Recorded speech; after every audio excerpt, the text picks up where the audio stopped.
A baffling portrait is emerging of that mass shooter in Oregon who opened fire on a crowd shopping for some holiday cheer. This year, there's been a disturbing number of mass shootings, and investigators say while copycats may be inspired, each shooter has a distinct and chilling backstory. ABC's Neal Karlinsky interviewed the 22-year-old gunman's ex-girlfriend, who calls it mind-boggling. Chaos amidst the Christmas mall rush. Lines of shoppers, even children, could be seen streaming out with their hands up while a gunman was still inside, announcing from behind a mask, "I am the shooter." I'll post that here. A day later, a view of the suspect is now coming into focus. Police say 22-year-old Jacob Tyler Roberts was the masked gunman, a young man with no history of serious trouble who allegedly stole an assault rifle from an acquaintance and set off alone on a deadly rampage. We do not understand the motive of this attack, except to say that there's no apparent relationship between the suspect and his victims. Hannah Sandsburn doesn't understand either. This was the last thing I would have ever expected, especially from him. He was just too sweet. In an interview with ABC News, the shooter's ex-girlfriend told us she has no idea what triggered the sudden and brutal attack. And that's what is so mind-boggling, is because that was not the person I knew. The person I knew would have never, ever done anything like this.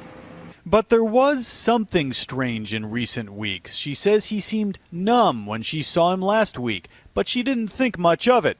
And she says he suddenly quit his job at a Greek deli and sold all of his belongings, telling her he was leaving Portland and moving to Hawaii this past weekend. He had his plane ticket, he was ready to go, and then this happened, and it just makes me think if Hawaii was even in the back of his mind, or if he just had another plan to just leave. Instead of Hawaii, police say he went to the mall dressed to kill. Police say Roberts made a beeline from his Volkswagen Jetta in the parking lot through the Macy's store, carrying an AR-15 semi-automatic rifle, wearing a ballistics vest to carry ammo, and a hockey-style face mask. He entered on the upper level. When he got to the food court, he was already reportedly firing, killing 54-year-old hospice nurse Cindy Ann Ewell, who was Christmas shopping, and 45-year-old Stephen Forsyth, a father of two who owned a small business in the mall. He fired into the lower level of the open courtyard, too, hitting 15-year-old Christina Shevchenko, now in the hospital. There, his gun jammed. He bolted down a flight of stairs where he got his rifle working again, according to police, and killed himself near the JCPenney store. It was just the latest rampage in a violent year. July's massacre at a crowded movie theater in Aurora, Colorado killed 12, but it wasn't the only mass tragedy. April 2nd, 7 dead on a university campus in Oakland, California. In August and September, 7 dead at a Sikh temple in Milwaukee, then 6 dead at a workplace in Minneapolis. The ability to shoot and kill other human beings, to actually pull the trigger, requires the shooter look at these humans more as objects than other humans. When you're able to do that, it makes pulling that trigger so much easier. Veteran FBI profiler Mary Ellen O'Toole says the triggers for such random violence are not black and white. These shooters, yes, can they have mental health issues? Absolutely. But is the reason they're carrying out these crimes because they are mentally ill? And I would say no. And it's important to make that distinction because most people who are seriously mentally ill are far less violent than the general population.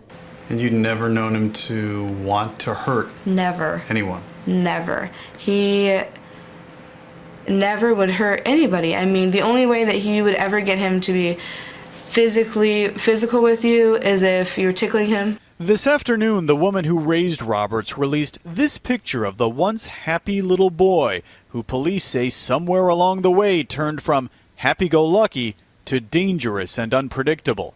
A family friend read a statement. She has no understanding or explanation for her son's behavior. She is very sad and wants everyone to know she is so sorry what Jake did, and it's so out of his character. Tonight, police are running search warrants and chasing down leads, trying to find an explanation for an act of violence that makes no sense. I'm Neal Karlinsky for Nightline in Portland.